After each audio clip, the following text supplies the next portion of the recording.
Welcome back to BNC Live. President Biden is cracking down on Cuban officials for human rights abuses seen during the recent anti-government protests there. Earlier today, President Biden said a key Cuban official and a Cuban government special forces unit will face new sanctions. They target Alvaro Lopez Miera, who leads Cuba's Ministry of the Revolutionary Armed Forces, and a government unit known for being deployed to suppress demonstrators. Biden says these actions are just the beginning to stop individuals responsible for oppressing the Cuban people. And tonight, we look at two nations in turmoil and the pressure on Washington to act. Recent unprecedented events in Cuba and Haiti are sparking cries for change, touching many American communities, especially in Miami, where deep connections to both island nations exist. Our correspondent Stephanie Bertini brings us this special report. There is no place seemingly more connected to these two island nations. Cries for change can be heard in Cuba and Haiti, touching hearts here in the Miami communities of Little Haiti and Little Havana. Divided by the glitz and glam of Miami's downtown core, two rich and vibrant communities just 7 miles apart. Miami's Little Havana and Little Haiti, each long established to connect diaspora communities to the motherland. Now each the main connection to two Caribbean nations in turmoil. In Little Havana, Cuban music and cafecito taking a back seat to recent demonstrations in the streets. The popular Versailles Cafe turned into a place for Cuban exiles and Cuban Americans to show solidarity with protesters in Cuba. We've been waiting for this moment for a long time. Pride is an overwhelming emotion for Johandra Betancourt and so many others in Little Havana who identify as Cuban but call the United States home. Ya son muchos años, son 62 años, la gente está cansada. It's too many years. It's been 62 years. The people are tired, said this man who was just 13 years old when he left Cuba.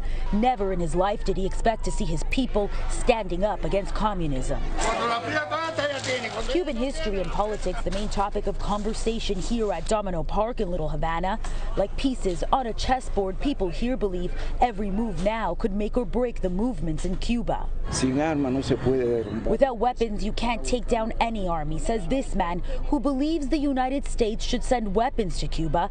Although his comments may sound extreme to some, the truth is many Cuban Americans are looking at Washington for some kind of help. Brian Fonseca is the director of the Institute of Public Policy at Florida International University. He says emotions are raw in Miami right now for good reason. They see it as some momentum and opportunity to affect, some change in Cuba if we could apply enough pressure. As a people, sort of with the power of the U.S. government. The White House has said it stands with Cuba. That support both the Cuban people and hold the Cuban regime accountable. And in response to the way Cubans have been silenced and jailed following the protests, the president just announced new sanctions against the regime. The Biden administration simultaneously addressing Haiti just a few days before the protests erupted in Cuba, an unprecedented disturbance of a different kind. The president, Jovenel Moïse, assassinated inside his home. First Lady Martine Moïse shot during the attack. In Little Haiti, a woman named Marlene Bastien heads up the Family Action Network movement, an organization that is dedicated to Haitian nationals, immigration issues, and lifestyle improvements. Unfortunately, for years now, Haiti has been under constant crisis. She says the fear now is that more than ever, instability will grow. She worries so many people will suffer in an already dangerous and poor country where clearly not even a sitting president is safe. It's the uncertainty that's really eating away at us right now. My youngest daughter is in Haiti right now. She's 9 years old. She's at school here in Miami-Dade County, but she was there for the summer. Now with the situation in Haiti, flights are blocked, the border's closed, and we're really worried about how she'll be able to come back. Paul Christian Murphy works with Bastien. Sitting in Miami, he feels helpless knowing his daughter could be caught in the crossfire of chaos, and there's nothing he can do.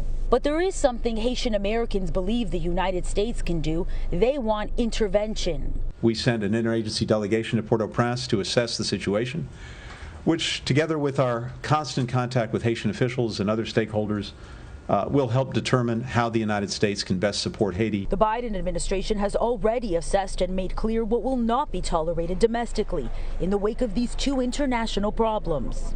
Allow me to be clear.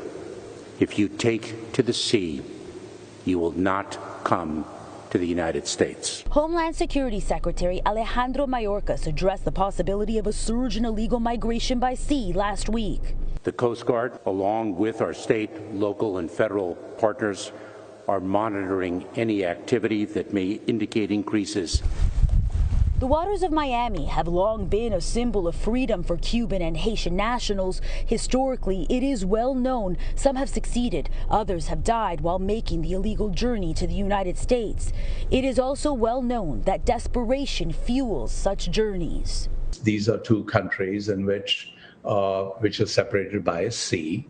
So the phenomenon of boat people gets associated with Haiti and Cuba. Muzaffar Chisti is an expert in migration policy and patterns. He has spent a lot of time focusing on Cuba and Haiti, comparing and contrasting. Historically, there could be no greater contrast in U.S. immigration policy.